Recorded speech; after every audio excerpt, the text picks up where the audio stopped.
João capítulo 1, versículo de número 29.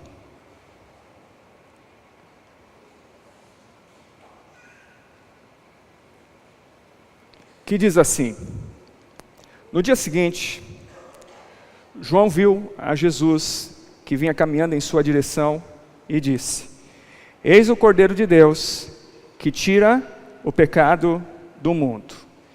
Eis o Cordeiro de Deus que tira o pecado do mundo. Vamos orar? Deus, muito obrigado pelo privilégio que nós temos de vivenciar tudo isso nesta noite, vivenciar, Senhor, as crianças louvando, encenando, vivenciando. Nós temos convicção de que os corações delas são marcados, como também os nossos estão marcados por esse privilégio. A ingenuidade e a simplicidade delas fala muito aos nossos corações. E, aliás, também foi a tua simplicidade que dá algo todo diferente na tua humanidade, Jesus Cristo. Nos ajuda a entender isso. Nos ajuda a entender o valor daquilo que tu fez na cruz do Calvário. E permita que a tua palavra, que vai ser comunicada, também seja espiritualmente revelada a cada uma das nossas vidas. Então fala e faz com poder e autoridade sobre cada um de nós, em nome do Senhor Jesus, em nome do Senhor Jesus. Louvado seja o Senhor. Amém? Sabe, meus irmãos e irmãs, o Evangelho de João, especificamente, diferentemente dos evangelhos que nós chamamos na teologia de evangelhos sinóticos, que são parecidos, que são semelhantes, o Evangelho de João tem uma perspectiva um tanto diferente. Não tem uma preocupação apenas de narrar os fatos, de narrar uma história. Ele tem a perspectiva agora da interpretação teológica. Por quê? Porque ele parte de uma história que já teve o seu fim, já se consumou. Tetelestai, está tudo consumado. É como se a gente fosse assistir um filme que a gente já soubesse o final, ou que fosse ser recontada uma história que a gente já viu com frequência. Quem gosta de filmes, quem gosta de assistir filmes, gosta de assistir um filme bom mais do que uma vez. E, na verdade, quando você assiste pela segunda ou pela terceira vez, você já não está mais preocupado em entender a história. Você está tentando buscar as nuances. Você está buscando alguma coisa a mais que o autor, que o diretor tentou colocar naquele ambiente. Da mesma forma, nós podemos fazer essa comparação. Porque aqui João está colocando algo que já está definido, mas ele está fazendo uma interpretação teológica. Por isso que talvez o livro de João ele é mais profundo nesse aspecto, porque ele vai direcionar as ações de Jesus, partindo já de um Jesus ressurreto e vencedor. Ele vai narrar essa preocupação, vai narrar essa história. Então, dentro desse contexto, ele vai direcionando que Jesus estava presente por toda a história e toda a obra de Deus passa pela pessoa de Jesus. E no começo do capítulo de número 1, ele vai dizendo isso. No início de todas as coisas, era o verbo ou a palavra em ação. E foi manifesto sobre nós, e nós vimos a sua glória. E diz a palavra que nada foi feito que não fosse por intermédio de Jesus. Nada que foi criado se estabeleceu sem que a participação de Jesus houvesse essa influência. Então João tem essa dimensão, não apenas daquele momento, mas ele lida com Jesus desde o princípio de todas as coisas. E ele vai estabelecendo. Ele vai mais, ele vai dizer da interferência de Jesus na história humana. E vai dizendo, inclusive, que todo aquele que o recebe, todo aquele que o crê, lhe dá a condição de ser filho de Deus. Mas é interessante porque até pela essa condição, não somente no texto de João, mas em todos os textos, ou em toda a palavra, há muitas coisas que se falam acerca de Jesus. Por exemplo, podia-se dizer que Jesus é maravilhoso, pode-se dizer que Jesus é conselheiro, como diz o texto de Isaías, pode dizer que ele é rei dos reis, senhor dos senhores, nome que está acima de todo nome, que é nome é poder, que ele é filho de Deus, que ele é fiel, que ele é santo. Mas para começar a história, João usa a fala de um outro João, nesse caso João Batista, que ao encontrar Jesus, diz: eis aqui o Cordeiro de Deus que tira o pecado do mundo. Ele podia dizer, ele é Deus tremendo, ele é acima de todas as coisas, mas ele prefere iniciar a história designando essa condição do Cordeiro de Deus que tira todo o pecado do mundo. E nós sabemos muito bem que o pecado ele causa separação do ser humano para com o seu Deus. E a condição do cordeiro era uma forma de substituição a uma culpa, a uma responsabilidade, a um aspecto muito forte em relação a isso. E quando ele designa essa condição de Cordeiro de Deus, tem pelo menos 4 eventos muito fortes na Bíblia, que há essa relação da substituição do pecado pelo Cordeiro.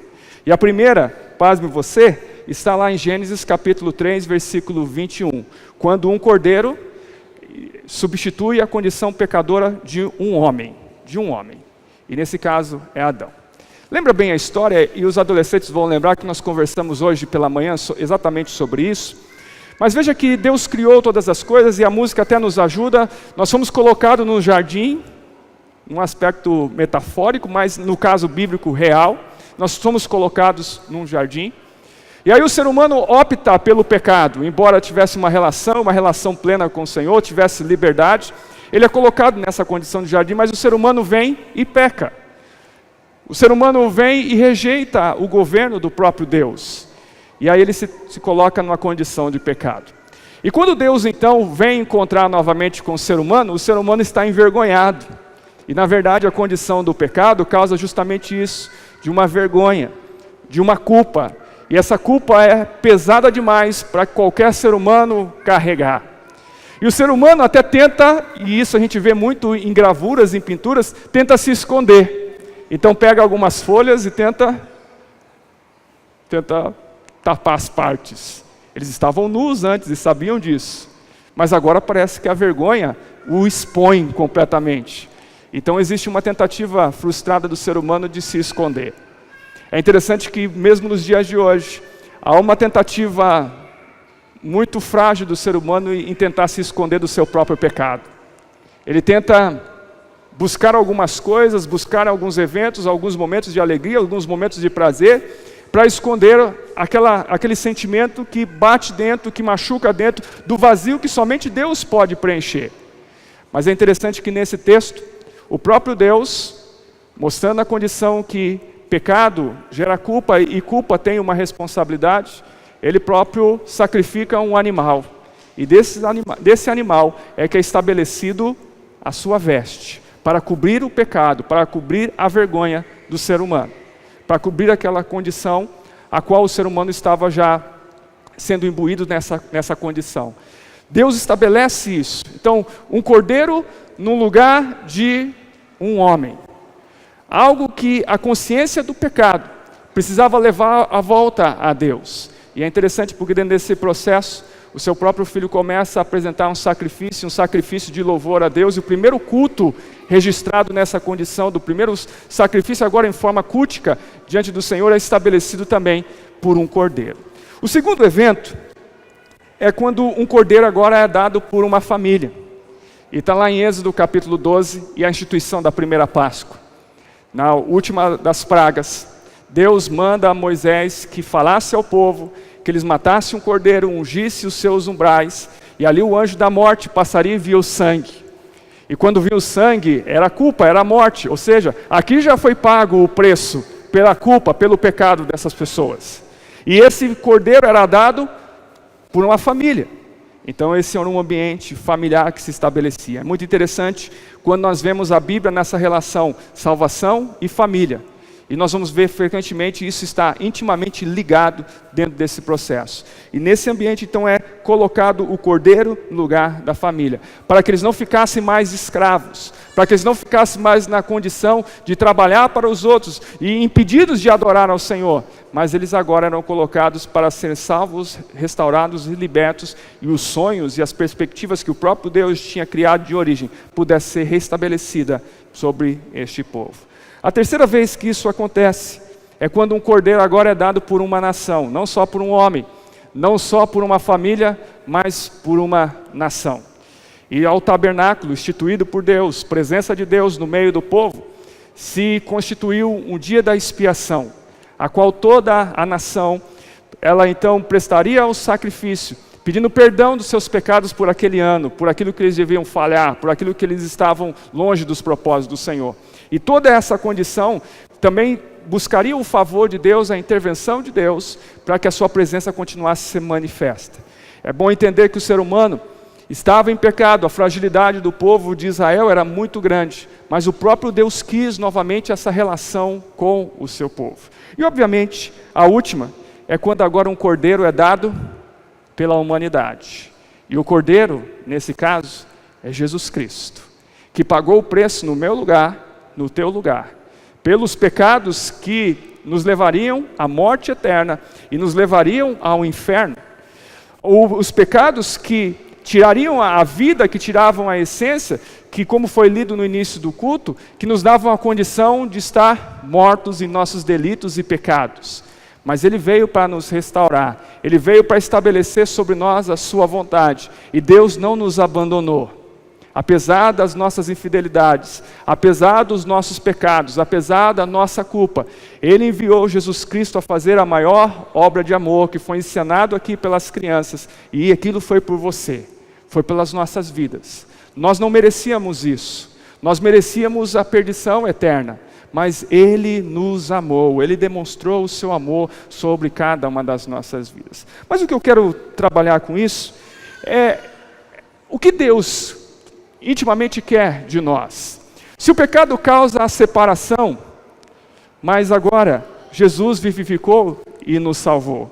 O pecado trazia a separação de Deus, trazia o processo da morte, mas agora Jesus vem para vivificar e salvar. E é interessante porque nesse ponto, nessa condição, a gente começa a voltar sobre os propósitos aos quais Deus nos criou. Nós voltamos lá para o sentido do Éden, a quando Deus queria um relacionamento profundo conosco. E o que Deus deseja sobre nós é essa condição, de que nós podemos ter essa intimidade com Deus, para que nós possamos nos colocar na sua presença, e a sua vida possa reinar em nossa vida. Mas é interessante que agora, Ele não nos pede mais um cordeiro. Se você quiser matar um cordeiro e me chamar, eu vou comer porque eu gosto muito. Mas Ele não nos pede isso. Nós não fazemos mais isso. Não faz sentido mais algum realizar isso. Mas é o entendimento que a única coisa que Ele pede em resposta de nós é o arrependimento. E o arrependimento não só por alguns pecados que nós cometemos na vida cotidiana, mas o principal pecado, se é que a gente pode colocar dessa forma, é que muitas vezes nós ainda rejeitamos o governo de Deus sobre as nossas vidas. Nós sabemos que Deus existe. Nós sabemos que Jesus Cristo veio ao mundo. Mas aí, a entender, a entregar a nossa vida, aí é uma questão de fé. E eu tenho dito para você que a graça é uma coisa fácil. Mas a fé, de outra partida, não é fácil. Porque a fé exige de nós, exige renúncia, exige perseverar, exige obedecer, exige nós compreendemos aquilo que Deus dá para nós. Aliás, Jesus vai dizer que se tiver a fé do tamanho da grão de mostarda, você pode dizer para um monte, sai de um lugar e vai para o outro. Então muitas vezes a gente não tem a fé nem no tamanho de um grão de mostarda, porque isso exige de nós, exige um coração na presença do Senhor. E muitas vezes a própria dificuldade que nós temos de abrir o nosso coração faz com que continuemos uma vida longe do Senhor. E mesmo às vezes tendo uma vida religiosa, tentando compensar, agora não como um cordeiro, mas tentando compensar com uma série de bons atos, parece que isso vai dar em nós um certo conforto. Mas eu quero dizer para você, Deus não está interessado no quanto você tem a oferecer para Ele financeiramente. Deus não está interessado o quanto de atitudes e obras você pode fazer para o Senhor. O quanto você é bonzinho, o quanto você conhece de Bíblia. Deus está interessado em um relacionamento contigo. Deus está interessado na intimidade com o teu coração. E isso é o que é o mais importante. É por isso que Jesus Cristo veio, para interromper a separação que tinha entre nós e Ele, nós e Deus, e para que nós tivéssemos completa relação com o Pai. E nós precisamos entender isso, que existe uma tentativa fajuta do ser humano em criar um ambiente religioso, a qual nós colocamos regras para nos aproximar de Deus. Mas o único aspecto que precisamos nos aproximar de Deus é responder com fé a graça que Ele tem nos dado. Pela graça, sois salvos, mediante a fé. Isso não vem das suas obras, isso não vem porque você é bonitinho, isso não vem porque você faz alguma coisa. É dom de Deus para que ninguém se glorie. Nós precisamos ter essa compreensão da presença do Senhor. Mas olha interessante esse texto de Apocalipse capítulo 13, versículo de número 8. Já também o Apocalipse projetando o passado, o presente e o futuro, porque na verdade é essa toda a dimensão que o livro de Apocalipse lida. Ele começa a dizer assim: e adoraram-na todos os que habitavam sobre a terra, esses cujos nomes não estão escritos no livro da vida do Cordeiro, que foi morto desde a fundação do mundo. Ou seja, existe aqui um conceito de que existiam pessoas que não teriam o seu nome no livro do Cordeiro, o que representa a salvação, mas não é isso que eu quero focar nesse instante. Mas quero focar que diz aqui o texto que o Cordeiro foi morto desde quando? Desde a fundação do mundo. Sabe o que isso nos leva a entender? Que Jesus Cristo na cruz não é um plano B de Deus. Não é porque tudo deu errado. Não é porque Deus viu, criou, estabeleceu as coisas e se decepcionou com a condição do ser humano. Mas desde a fundação Ele já tinha intencionado mandar o seu Filho para morrer como um cordeiro em nosso lugar. Essa demonstração de amor, essa demonstração do caráter de Deus, essa demonstração do relacionamento de Deus para conosco. Eu dizia isso semana passada e essa semana também com os adolescentes. Nós estamos falando justamente sobre qual é o projeto de Deus para o ser humano. E alguém disse, muito sabiamente, mas buscando um conhecimento, ele dizia assim, que talvez Deus tivesse criado o ser humano porque ele estava entediado. Talvez estivesse entediado. Porque Deus sem a gente continua sendo Deus. Deus conosco continua sendo Deus. E Deus, na sua perfeição toda, Ele decide criar o ser humano. Mas a gente chegou a um consenso. Não é que Deus estava entediado, é que Deus é amor.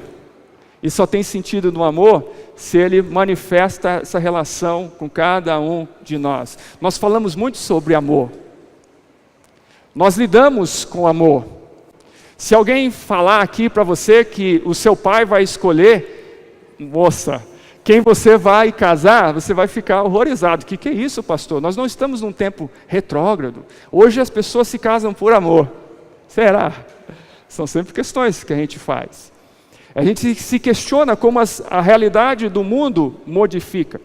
Mas, na verdade, o conceito de amor não parte desses sentimentos de um para com o outro, não parte no sentimento de um marido para uma esposa, de uma esposa para um marido, mas parte de Deus, da relação com Deus. Eu só consigo amar as pessoas se eu amo a Deus. Eu só consigo me relacionar plenamente com as pessoas se Deus se relaciona comigo. E aí eu vou crescendo nessa condição de que Deus é. Mas você não é parte de um plano B. A cruz não é o plano B de Deus. A cruz demonstra o amor de Jesus para cada uma das nossas vidas. E aí eu quero caminhar para o final, projetando algo que nós vimos num outro momento aqui, cena. Quando Jesus, lá em Lucas capítulo 22, versículo 7 em diante, Jesus está ali com seus discípulos preocupado com a Páscoa. Agora imagina você que Jesus naquela noite ou naquele amanhecer passaria por todo o sofrimento de morte de cruz. Por que ele estaria então preocupado em celebrar a Páscoa? Como Jesus tinha um coração tão tranquilo assim para passar por aquele momento e dizer tudo aquilo que as pessoas deveriam fazer.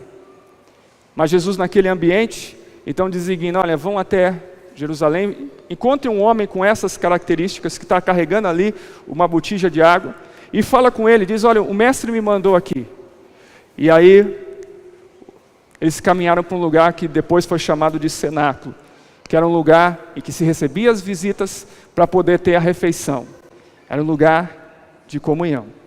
E naquele ambiente, naquela relação de comida, embora nós crentes e nós metodistas principalmente gostamos muito de comer, mas já é algo que Jesus estabelecia, porque na comida é o processo de relacionamento. Ali na partilha era a questão de intimidade. E Jesus queria deixar muito claro isso aos seus discípulos. Ele queria projetar muito bem isso. Por isso ele escolhe a ceia para manifestar a ação de Deus.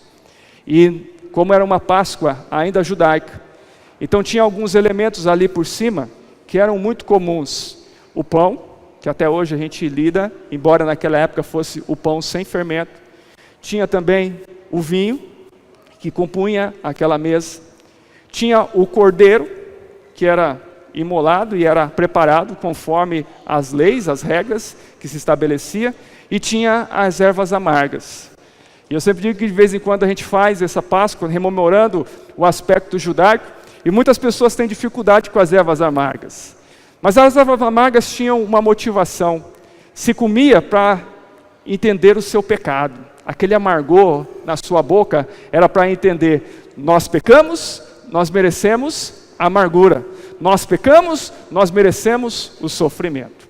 E naquela noite, como costumeiramente se fazia na Páscoa, então Jesus começa a cumprir o ritual.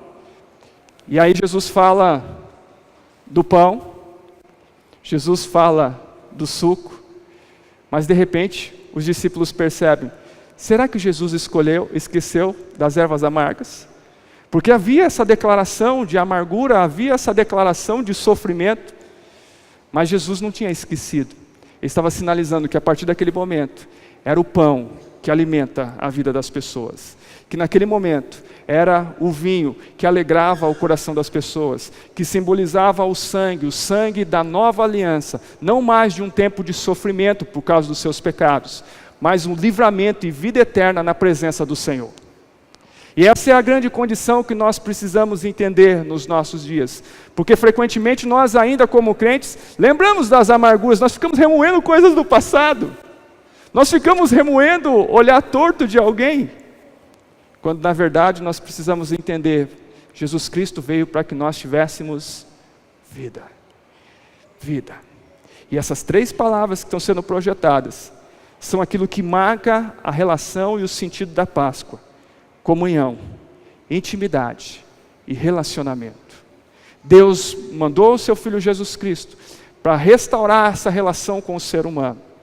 Deus estabeleceu em todas as suas ações, e no livro de João vai sendo muito categórico isso, a intimidade que Jesus propaga ao falar do seu Espírito, ao falar do Espírito que devia viver no ser humano, para que nós tivéssemos pleno relacionamento com Deus, plena intimidade com Deus, e para que nós pudéssemos exercer o processo de vida. Diz a palavra do Senhor, lá em João 10, capítulo 10, Ele, Jesus, veio para que tivéssemos vida. E a palavra grega que está nesse vida é zoe, a relação a qual o Espírito de Deus toma o nosso espírito e a nossa alma, e nosso espírito e a nossa alma vive para Deus. Eu não estou falando de um Deus distante, como a religião propaga, e que me pune simplesmente se eu não cumpro um conjunto de regras, mas nós estamos falando aqui de um Deus que Ele é sentido, de um Deus que é presente nas nossas vidas, um Deus de relacionamento e intimidade. Mas a pergunta é: você tem sentido Deus em todas as suas ações? Você tem sentido a presença de Deus, o mover de Deus na sua vida? Você tem conseguido se relacionar com Deus? Você tem aprendido a ver Deus não como alguém distante, mas com alguém próximo de você? Você tem conseguido orar não como uma tentativa de palavras para convencimento de Deus, mas falando com o coração do Pai, falando em direção ao Pai? Você tem conseguido lidar com isso? Foi por tudo isso que Jesus veio, para que nós tivéssemos essa vida, esse zoe de Deus, mas que nós tivéssemos em abundância. E quando nós falamos sobre vida em abundância, eu entendo que é uma vida feliz e uma vida realizada diante do Senhor. Não realizada pelo aspecto financeiro, não realizada por aquilo que eu faço, mas eu sou realizado porque aquele vazio na alma que todo ser humano tem, ele é preenchido pela presença gloriosa do Senhor. Deus não veio para te separar, para te colocar longe. Ele não veio para condenar, Ele veio para salvar. E todo aquele que nele crê, todo aquele que se coloca arrependido, Ele restaura, Ele salva, Ele coloca na condição de filho e de filha de Deus. Ele veio para que nós tivéssemos intimidade e proximidade com o Senhor. Irmãos e irmãs, nesta noite, nós temos mais uma oportunidade de exercer essa intimidade com o Senhor. Falava de novo, eu preciso falar isso dos juvenis, porque agora é a minha realidade dentro desse contexto. Nós dentro daquilo que nós estamos aprendendo na relação do propósito de Deus, o propósito de Deus que Ele faz sobre nós é que a gente possa expressá-lo. A gente precisa expressar Deus. O algo mais natural de quem tem Deus é expressar Deus, na sua fala, nas suas ações. Mas principalmente nós latinos, mais claro que outros povos, mas principalmente nós latinos, nós temos algumas coisas que nos envolvem.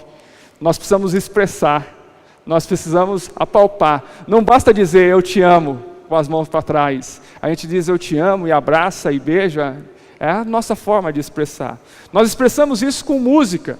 E é muito comum isso. Agora há pouco, nós, antes de vir para o culto, tinha lá alguém dos nossos vizinhos cantando um negócio muito estranho lá. Imagino que já alcoolizado, estava numa coisa muito, muito complexa. Deve ser corintiano, não é possível. Estava cantando muito feio. O flamenguista não faz isso. Mas a questão própria é que o ser humano tem essa condição de expressar. E nós, quando sentimos a presença de Deus, nós a expressamos. Nós podemos cantar, nós podemos glorificar, mas nós precisamos viver o agir de Deus. O que é dentro do teu coração? Será que eu tenho entendido o real sentido da Páscoa? Será que eu tenho entendido o que as crianças expressaram? Será que eu tenho entendido a minha relação com Deus? Será que eu não tenho sido apenas uma pessoa religiosa que a si próprio coloca as suas questões e aquelas que não servem para mim, eu deixo para lá e tento viver uma vida em conformidade com isso? Ou eu tenho sentido Deus, vivido Deus, relacionado com Deus? Ele veio para que você tivesse esse relacionamento com Ele. Para que teu espírito, a tua alma, o teu corpo, pudesse sentir e expressar a presença do Senhor. E eu queria convidar você a isso.